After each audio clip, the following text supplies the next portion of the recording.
For Roaster's Choice, I've chosen Las Fresas. It's from a small 1 hectare farm in Peru.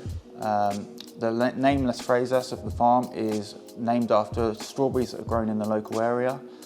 This particular farm is an organic farm, and they use excrement from seabirds to fertilise the soil around the coffee plants. So they ship this in from a handful of islands which are clustered off the coast of Peru. So we had this coffee last year. I think it was around this time of year actually. It was really nice to revisit a coffee from this area for a second time round. So I chose this particular coffee for more than sort of tasting reasons. We had 6 coffees on the table, and there was one which was really fruity.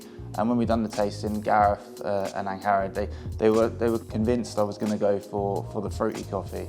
But I wanted to go for something that intrigued me and something that fascinated me. And when I tasted this particular coffee, there was something there, certainly with the tasting notes, which fascinated me. I couldn't quite grasp what it was, and it really intrigued me. So I chose this, and I was looking forward to sort of diving into it and exploring it a little deeper. It was fairly smooth to roast. It was quite easy, which is nice considering I'm at the point now where I'm almost roasting on my own without assistance or advisories, if you like.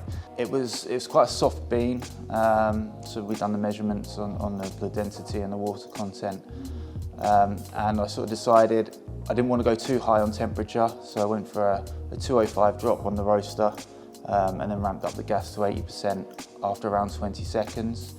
And then I had a little airflow change, about 185 degrees.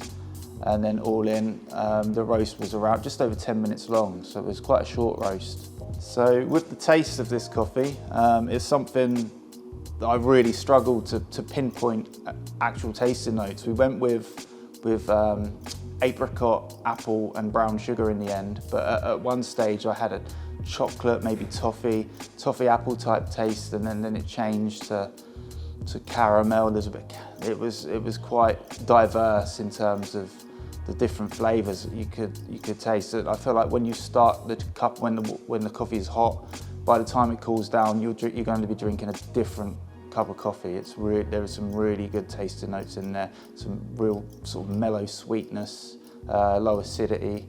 It's a really good coffee to drink.